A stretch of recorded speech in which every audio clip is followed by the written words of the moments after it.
Olá a todos, meu nome é Gabriel, sou discente do curso de Física da Universidade Estadual da Região Tocantina do Maranhão e vou estar apresentando um trabalho intitulado por Modelagem de Edifícios Submetidos a Diferentes Forças em Abalos Sísmicos, com coautoria do professor Jucimar da Silva Araújo. O nosso trabalho ele se encontra na área da modelagem matemática, onde a gente vai partir de um modelo existente, que é o modelo de molas acopladas, para o estudo de um sistema físico real, que é o sistema de um edifício com N andares. Posteriormente, a gente vai buscar entender o que acontece com esses N andares quando eles estão em um abalo sísmico e ocorre a existência de uma força externa sobre eles. Bem, falando um pouco sobre a modelagem, a gente vai partir, como eu falei, das oscilações acopladas. Imaginando nessa figura aqui que a gente tivesse só a existência até o M1, a gente teria uma coisa chamada oscilador harmônico. No entanto, nada impede que a gente coloque aqui uma outra mola com outro corpo, M2. No momento que a gente faz isso, a gente cria as oscilações acopladas, justamente por esse acoplamento de outros corpos, e a gente pode fazer isso até em quantos corpos nós quiséssemos.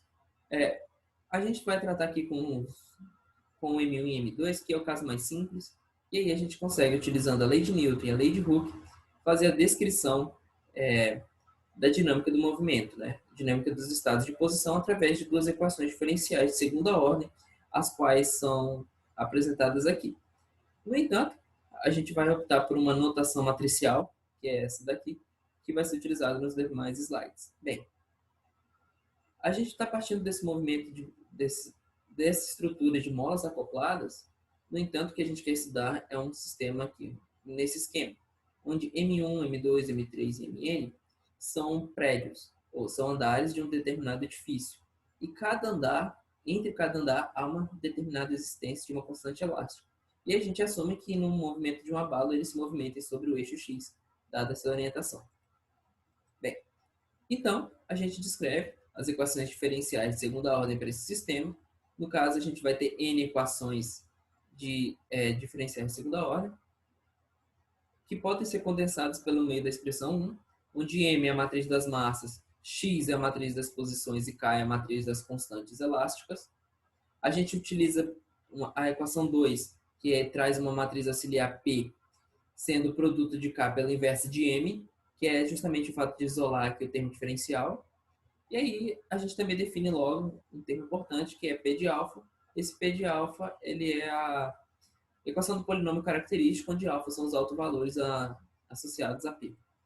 Bem, sobre a solução do sistema, pode ser obtida substituindo qualquer um dos termos de 4 em 1, porque a gente pode assumir que a solução da CDO vai ter um rosto parecido com senos e cossenos, porque a gente conhece a solução de uma EDO de segunda ordem.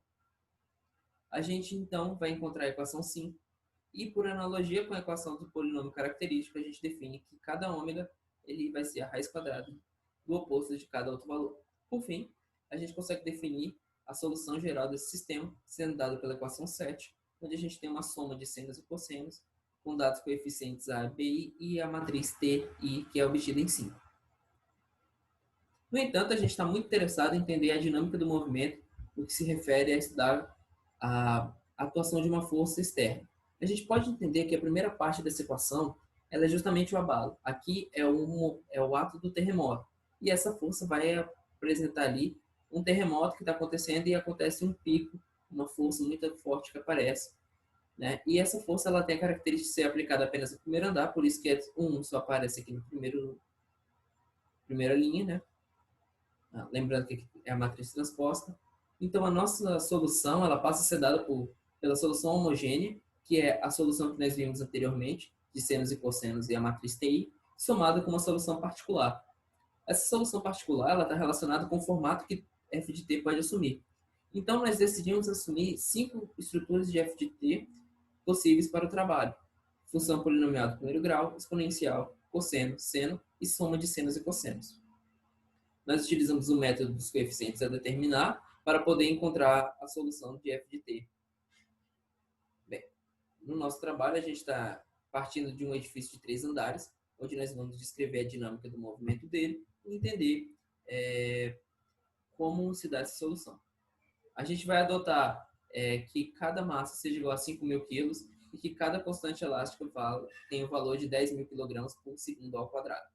Substituindo no nosso modelo padrão, a gente encontra a equação 10, que é uma equação diferencial de segunda ordem, com n igual a 3, ou seja, nós temos 3 equações. Edifício de 3 andares, a gente vai ter agora a determinação de algumas características. Em primeiro, os autovalores alfa, alfa 1, alfa 2, alfa 3.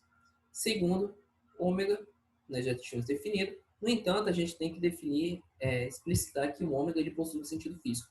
Esse sentido físico é que ele é a frequência de vibração da oscilação do prédio. E ele é muito importante porque com a equação 11, que é a equação do período, esse T aqui não é uma matriz coluna, destacando, esse T aqui ele é o período de oscilação dos prédios, de cada andar, aliás. E aí a gente consegue encontrar isso aqui. Da literatura que fala sobre abalos sísmicos, a gente sabe que se um período está entre 2 ou 3 segundos, há uma zona de perigo. E o que a gente vê aqui é que realmente há uma zona de perigo, porque o andar, o T1, né, ele está entre 2 e 3. Isso é o que a gente busca estudar, porque com isso a gente pode ver como a força externa vai atuar no edifício que está em zona de perigo. Continuando, por fim a gente vai ter a solução determinada pela equação que já tínhamos explicitado, no formato de senos e cossenos, que é esse aqui. A gente utiliza uma notação aqui transposta para melhor da equação, por conta de questões de espaço. Nós temos seis constantes a definir ainda, e essas 6 constantes podem ser definidas utilizando o problema do valor inicial. Então, o que a gente faz? A gente define condições iniciais. Então, imaginando que no início do movimento, as posições ainda são nulas, o prédio, nenhum andar ainda se mexeu no abalo. No entanto, a gente tem a iminência do movimento expressa por uma pequena velocidade do primeiro andar, enquanto os outros andares ainda não possuem velocidade. Dessa forma, a gente encontra que as constantes com índices ímpares são nulas, as com índices pares não nulas. A gente tem uma solução em termos de uma oscilação senoidal, o qual pode ser visualizada graficamente por meio desse gráfico, né? E bem,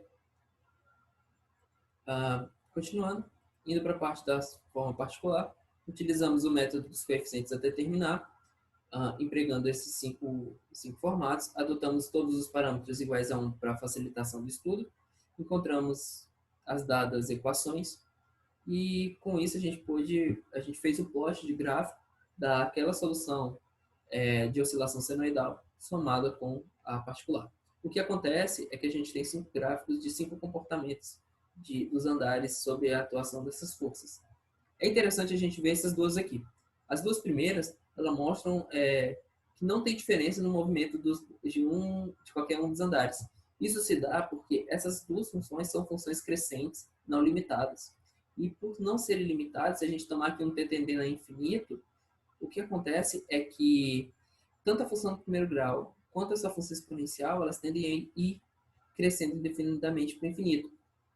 E por conta disso, elas acabam assumindo predominância no movimento, na dinâmica do movimento dos andares. Então a gente para de ter uma oscilação, a gente para de ter um abalo sísmico, e o que a gente tem é uma perca total desse comportamento. Então a gente poderia pensar que isso aqui seria mais ou menos um prédio do filme dos Vingadores que está caindo e chega lá chega o Hulk para tentar parar esse prédio que está sofrendo terremoto, ele começa a imprimir força cada vez mais, e em vez de salvar o prédio acaba perdendo essa oscilação e acaba caindo.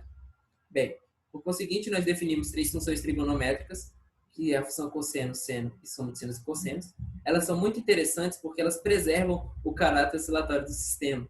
E, em especial, a característica de interesse é que elas levantam o tamanho do pulso. Em vez da gente ter... Agora o nosso pulso ele vai muito mais além. Então a gente tem um shift maior, que é justamente o deslocamento no eixo X. E isso é muito interessante, que mostra que realmente, mesmo na força oscilatória atuando extra no sistema, os prédios são prejudicados. Nós concluímos, então, que as condições iniciais marcam o formato senoidal ou cossenoidal da oscilação, a introdução de forças externas modifica o comprimento do pulso durante o abalo, e que as equações de estado com forças externas são bem modeladas por funções trigonométricas, de visto que elas preservam o caráter oscilatório do sistema. Agradecemos ao professor Josimar por contribuir ao trabalho, ao Ermark pelo aceite e oportunidade de apresentação, a Letícia e Stephanie pela ajuda na tradução do título do trabalho. Segue nossas referências E a todos, muito obrigado.